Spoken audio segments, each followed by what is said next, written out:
마쳤습니다. 그리고 3월 13일 이전에는 탄핵 선고를 할 것으로 예상이 되는데 이제 탄핵이 인용이 되고 나면 본격적으로 조기 대선 국면에 들어가게 됩니다. 그런데 탄핵 인용 이후에도 지금의 이런 흐름이 이어질까요? 그러니까, 아니면은 뭐 좀 어떻게 바뀔까요, 판국이? 민주당 입장으로서는 변수가 있으면 안 돼요. 지금 이 구도 그대로 가는 게 민주당 입장에서 가장 좋은 것이지. 그러니까 그렇죠. 뭐 바른정당에서도 후보가 나오고 국민의당에서도 후보가 나오고 또 한국당에서도 후보가 나오고 뭐 이런 식의. 그런데 이제 변수가 있을 수도 있잖아요. 변수라는 게 뭐냐. 일단 아까 제가 일부에서 말씀드린 것처럼 황교안을 야권에서 탄핵시켜버려. 그렇게 되면 이제 변수가 생길 수 있고 또 하나는 황교안이 자유당 후보로 나오지 않아요. 아예 나오지 않고 자유당은 우리가 책임을 지는 모습을 보이겠다. 그래서 이번 선거에서 후보를 내지 않겠다고 얘기를 하는 거야. 불가능한 시나리오네요. 그들의 DNA상. 그렇죠. 네. 어차피 안 되니까 나와봐야. 그렇죠, 그렇죠. 황교안 빼고는 다 1%잖아. 어차피 안 되니까. 홍준표도 해봐야 2%야. 그러니까 그러면서 국민의당과 바른정당이 손을 잡는. 바국당. 그렇게 돼서 국민의당 안철수가 후보로 떠오르는 거예요. 이게 왜 중요하냐면 안철수는 1대1 구도가 아니면 문재인을 이길 방법이 없어요. 그렇죠. 실제 지금 안 지사의 지지율이 갑자기 5% 빠지고 안철수 의원의 지지율이 많이 올라갔어요. 뭐 어쨌든 그러니까 무조건 1대1 구도를 만들고 싶은데 1대1 구도를 만들 방법이 없잖아. 유일한 방법은 바른정당하고 힘을 합치는 거고 그러면서 자유한국당에는 너 후보 내지 말라는 조건으로 뭔가 딜을 할 수 있겠지. 우리가 집권하면 어쩌고. 뭐 내각에 뭐 어떤 걸 그렇죠. 이행하거나. 그거 아니면은 바른정당이고 국민의당이고 집권을 할 방법이 없기 때문에 그럴 것도 한번 노려볼 만하다. 그쪽 입장에서는 물론 국민의당이 호남을 베이스로 하고 있기 때문에 바른정당하고 손을 잡을 수 있을까? 근데 국민의당은 호남을 베이스로 하기 때문에 자유한국당은 절대 손을 못 잡아요. 하는 순간 합당만 되고 지지율은 다 딴 데로 가겠죠. 근데 바른정당하고는 또 가능하다간 말이야. 저기서 당을 빠져나온 사람이기 때문에. 근데 1대1 통합이 아니고 후보 간 단일화. 이건 가능하지 또. 그러니까 그냥 후보 단일화로. 그렇죠. 그런 변수가 있긴 있는데 희박한 변수죠. 그러니까 이대로 가는 확률이 굉장히 높고 그렇게 되면 민주당에서 1등하는 민주당 경선에서 1등하는 후보가 대통령이 될 확률이 상당히 높은 거죠. 그리고 탄핵은 뭐 3월 11일 얘기도 하고 9일 얘기도 하고 뭐 13일 얘기도 하고 하잖아요. 그게 27일 날 최종 변론이 났기 때문에 보통 관례적으로 이제 2주 걸린다고 하기 때문에 뭐 3월 9일, 10일, 13일 이야기 나오는 거예요. 근데 그거 지킬 필요는 없어. 그전에도 상관은 없어요. 상관없는데 정당성 문제를 분명히 또 시비를 걸기 때문에 최대한 늦춰서 3월 뭐 10일이나 13일에 나지 않을까. 13일에 이정미 재판관 퇴임식이잖아요. 네. 오전에 판결 내고 바로 퇴임. 오후에 퇴임한대. 명예퇴직이네요. 문제 없잖아. 네네. 그렇기 때문에 어쨌든 3월 13일에는 판결이 난다. 이렇게 보면 되겠죠. 맞습니다. 꼭 나야겠죠. 네. 네네네.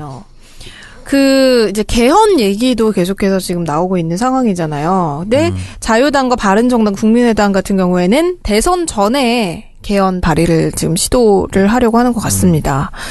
근데 이 사람들이 자꾸 이 개헌 얘기를 하는 이유가 이제 뭐 개헌 자체가 목표는 아닌 것 같아요. 그렇죠? 그러니까 개헌을 명분으로 집권 연장용 정계 개편을 그렇죠. 하려는 그런 의도가 더 강한 없죠. 것 같은데. 네. 그러니까 지금 이대로 선거를 치우면 뭐 100점 100패니까 뭐라도 판을 흔들어 보려면 이런 걸 자꾸 시도해야 되는 것이죠.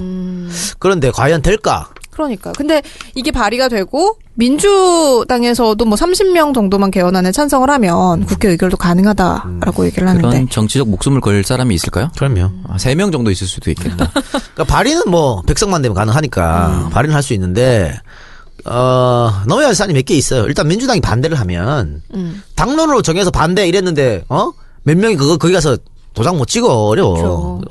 그 산을 넘어야 되고 두 번째는 국민투표가 있잖아요. 그럼요. 국민투표?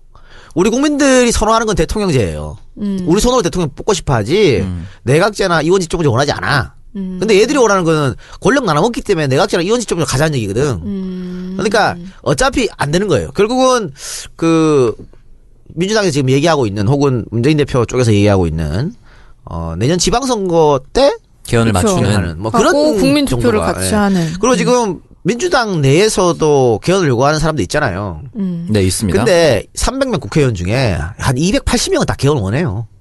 근데 저도 개헌을 원하는데 다 각자의 내용이 다를 뿐이죠. 그렇죠. 네. 그러니까 개헌 논의 자체를 막을 필요는 없어요. 네. 그러니까 이 민주당 내에서 그 개헌을 원하는 사람들도 빨리 당에서 공식 입장을 내놓던가 후보들 입장을 내놔라 하는 것이지 대선 전에 하자 이건 또 아니기 때문에 개헌을 주장했어? 너 사쿠라 또 이렇게 하면 안 된다. 저는 그렇게 봅니다. 물론 그 중에 몇 명은 사쿠라들이 있겠죠. 네.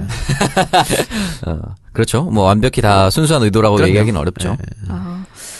근데 사실 민주당을 제외한 3당이 이렇게 개헌을 발의를 하게 되면 대선 구도에도 변수가 있지 않을까라고 얘기를 하는 분들도 있거든요. 발의돼도 통과가 안 되는데 뭐 또 국민들이 수준이 굉장히 높아졌어요. 얘들이 이거는 꼼수 발의라는 걸 알고 있기 때문에 저는 뭐 통하지 않을 거라고 봅니다. 그리고 지금 언제 논의를 해갖고 무슨 법안을 올리겠다는 얘기야? 대선 전에. 아까 창석이 말처럼 개헌이 여러 가지가 있어요. 4년 중임 대통령제도 있고 뭐 분권형 대통령제도 있고 여러 가지 있는데 뭘로 할 거냐고. 각 정당별, 각 의원별 다 달라요. 그거 피터지게 싸워야 되는데 그걸 하나로 뭉쳐가지고 낸다? 어려워요. 지금 이런 상황에서는. 그럼요. 그리고 우리나라 7차 개헌이 지금 현재 1987년에 예. 만들어진 거잖아요. 네. 30년이 지났는데 적어도 30년은 간다고 보면은 충분한 논의 기간을 가져야지 뭐 한 달 이내로 뭐 이렇게 뚝딱뚝딱 해서 되는 부분이 아니라고 생각해요. 어쨌든 지금 개헌 추진위원회가 성립이 돼 있잖아요. 그래서 각 정당에서 의원들이 나서 논의를 하고 있잖아. 계속 논의해. 논의 계속 하면 되죠. 대통령 선거도 계속 논의해. 논의 많이 하는 거 뭐 나쁠 일인가? 그 시간이 필요하다. 이거는 하루아침에 되는 문제가 아니에요. 저도 물론 개헌 찬성론자입니다. 네. 개헌 반드시 필요해. 이제 87년 체제는 이제 끝내야 되는 게 맞아. 근데 다만 시기 문제인데 지금 시기는 아니라는 거지. 근데 이걸 모든 국민들이 알고 있어요. 그래서 그 저들의 작태가 통하지 않을 것이다 봅니다. 그리고 두 가지 측면에서 좀 살펴보고 싶은 게 개헌을 하고 싶어하는 그 다른 3당이 차기 대통령 임기를 모두 똑같이 3년으로 요거는 합의된 것처럼 보이는 그런 게 되는데 결국은 다음 정권이 민주당 정권이 될 것 같으니까 그 다음 정권을 가장 축소시키는 방향으로 간다. 이게 역시 어떻게 보면 꼼수죠. 국민들이 다 차기 알 것 같고. 대통령의 임기를 지금 3년으로 네. 정해서. 모두 다 그렇게 얘기를 하고 네. 있어요. 3년으로 했으면 좋겠다라고. 이거잖아. 지금 20대 국회가 임기가 몇 년까지입니까? 2020년까지죠. 네. 그리고 이번 대통령은 2017년에 대통령이 돼서 2022년까지 22년. 임기잖아. 그러니까 이게 안 맞으니까 총선과 대선을 맞추자. 2020년에 맞추자 이런 거 아니야. 그래서 대통령 임기 3년을 주자는 건데 이러지 말고 다음 국회의원 임기는 2024년까지잖아요. 네. 그리고 그 다음 대통령 임기가 2027년. 2027년이잖아요. 그러면 2024년에 끝난 사람들이 2년을 줄여가지고 2022년에 맞추면 되잖아. 국회의원 임기 2년 줄이면 되잖아. 그렇죠. 안 되나? 여러 가지 방법이 있죠. 쥐들은 못 줄이고 왜 대통령 임기를 줄여야 돼? 말 같지 않은 소리야. 내가 불리한 거는 이제 안 줄이겠다는 거죠. 그렇죠. 그리고 이제 이 헌법 개정안 개헌을 자꾸 얘기를 하는 게 이게 발의가 되는 것만으로도 전국이 이제 개헌 국면으로 넘어가게 된다면, 그러면은 청산의 이제 문제 뭔가, 이런 게 또 블랙홀이 될 수도 있는. 그렇죠. 근데 그렇게 되지 않겠죠. 그렇게 되지 않습니다. 국민들이 그렇게 지금 호락호락하지가 않고 지금의 상황들이 뭐 박근혜 대통령이 탄핵되고 박근혜 대통령이 잘못했던 것들이 개헌을 하지 않아서 발생한 문제들이 아니잖아요. 공직자의 부패나 비리 문제였기 때문에 개헌으로 뭐 다 우리나라가 바뀌고 이렇지는 않습니다. 최소한의 텃밭을 바꿔나가는 과정이지 이거로 갑자기 우리나라가 확 잘 사라지고 이런 건 아닌 것 같아요. 네, 그렇습니다. 뭐 그렇게 해서 어쨌든 대선 일정에 들어가게 된다면 아직까지 출마 의사를 밝히지 않은 보수 쪽 후보들이 있잖아요. 이분들이 입장을 정해야 할 것 같은데 이 보수 지지율을 좀 결집할 수 있을 만한 또 다른 후보가 있을까요? 그럼 지금으로서 안 보이죠. 지금 그래서 보수 지정이 답답한 노릇인데 그러다 보니까 황교안한테도 가고 홍준표를 서로 땡기려고 콜한 상태잖아 지금. 네, 참 기가 막힐 노릇입니다. 기가 막힐 노릇이지. 정말 없나 보다. 없으니까 홍준표 같은 인간을 서로 땡겨오려고 저러고 있잖아요. 어떻게든 보수 후보는 나오면 10% 중후반대는 받겠죠. 예, 그렇죠. 그렇게 보이시죠. 예. 보수 후보가 나오기만 하면. 그렇습니다. 그런데 뭐 지금 탄핵 반대 세력들이 굉장히 좀 행동이 정말 굉장히 뭐랄까 난폭한. 많이 그래봤자 대세는 지장 없어요. 근데 탄핵이 인용되더라도 뭐 결과에 불복하고 막 이런. 불복하면 어떻게 할 건데? 나오면은 어? 불복하면 어떻게 할 거야? 결정이 불신하고 났는데. 막 이러면 어떡해? 아니 그분들은 자기 몸을 사랑하기 아유. 때문에 그렇지 않아요. 남을 때리는 건 좋아하는데 내 몸이 다치는 건 싫어요. 아니 법적으로 해결할 방법이 없어요. 어떻게 불복하면 어떻게 할 건데 자기들이 진짜 군대라도 데리고 올 거야? 어? 구태타로 나면 할 거야? 안 되는 거예요. 본인들이 군복을 입을 수는 있어요. 입금이 많이 된다면 또 혹시 모르지. 안 된다니까. 이제 그만한 돈을 줄 사람도 없어 이제.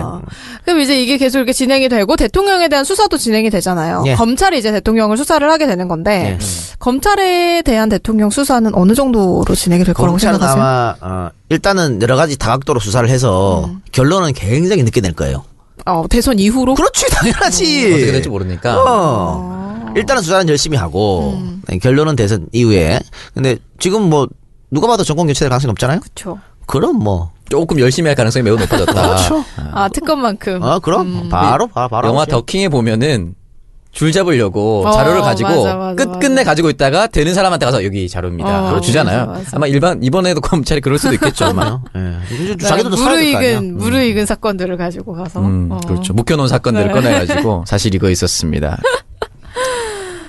그런.